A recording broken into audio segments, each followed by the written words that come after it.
bukan untuk tenar. Menghafal Al-Quran bukan untuk terkenal. Menghafal Al-Quran walaupun tidak terkenal di bumi, tapi terkenal di arsy-Nya Allah.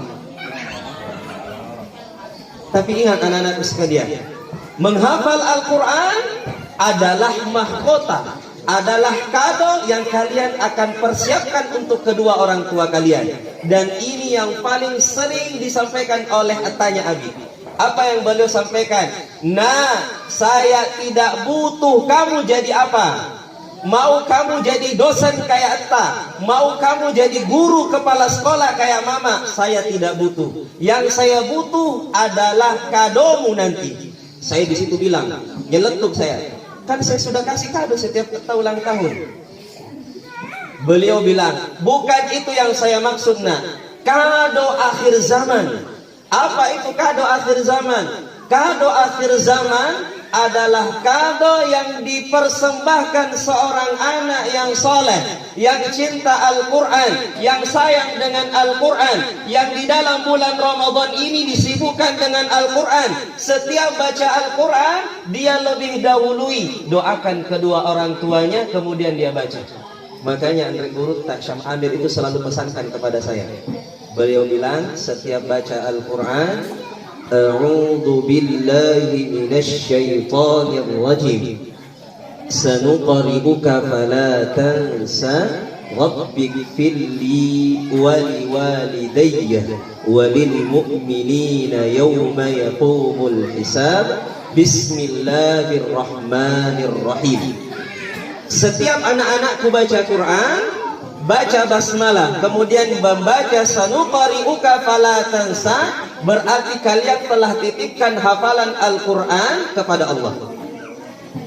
Kemudian yang kedua, berarti telah kalian doakan kedua orang tua dan seluruh kaum muslimin. Selama kamu baca Al-Quran, selama baca Al-Quran, maka pahalanya mengalir kepada kedua orang tua tanpa tiada henti. Itu baru kadonya di dunia. Kado akhir zamannya apa? Kado akhir zamannya, perhatikan, tatkala penghafal Al-Quran telah Allah wafatkan, pecinta Al-Quran telah Allah wafatkan, keluarga Allah yang ada di dunia dari para ahlul Quran itu telah meninggal dunia, maka akan bangkit daripada sosok dirinya. Kalau dia perempuan, cantik jelita dan rupawan. Kalau dia laki-laki, begitu gagah yang bangkit dari sosok itu. Sosok itu melihat, menyaksikan jasad yang mulai kaku, jasad yang tidak lagi bisa bergerak, disaksikan diurusi jenazahnya, mulai dikeramasi, dimandikan, hingga dikafani, lalu disembahyangkan atau disolati, kemudian diangkat sampai ke liang lahat. Jasad itu yang bangkit, sosok itu yang bangkit dari jasad itu terus menemani sampai akhirnya dibaringkan pada lahat. Di saat telah dibaringkan pada lahat, telah ditutupi kuburannya dengan tanah, dengan tumpukan tanah, datanglah malaikat Munkar dan Nakir ingin melakukan proses tanya jawab. Sosok itulah yang menghalang malaikat Munkar dan Nakir. Kemudian malaikat Munkar dan Nakir bertanya, "Man anta?" Kemudian sosok itu pun menjawab, "Lasta hunaka, ana mas'ulun bih." Ini bukan pertanggungjawaban engkau, dan inilah yang akan saya persaksikan. Saksikanlah sosok jasad ini, yang tidurnya kurang karenaku, yang mainnya kurang karena saya, yang semuanya kesibukan duniawinya ia korbankan untuk saya. Sayalah Al-Quran, sayalah yang akan menjamin ia sampai menghadap di hadapan Allah. Hebatnya ya, baru wafat sudah dijamin. Belum sampai di situ, ketika Allah bangkitkan sosok ini, tatkala Allah bangkitkan jasad ini di yaumil akhir nanti, di hari akhir nanti, di yaumil kiamah nanti, maka Al-Quran akan menghadap di hadapan Allah. Ya Allah, ridailah dia.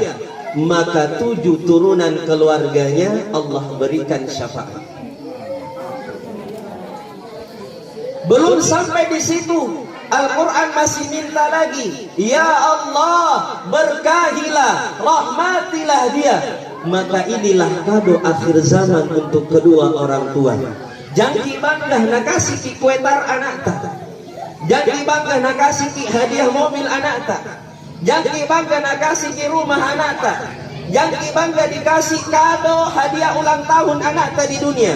Karena saya khawatir kalau kadonya di dunia tidak berlaku kadonya di akhirat. Tapi banggalah tatkala anak kita dihadapkan oleh Allah Ta'ala dari setiap bacaan yang dia baca. Allah berfirman, bacalah, dari setiap bacaan yang ia baca Allah angkat derajatnya. Maka kedua orang tuanya dipanggil menghadap Allah melalui malaikat Jibril alaihi salatu wassalam, diperintahkan untuk memakaikan mahkota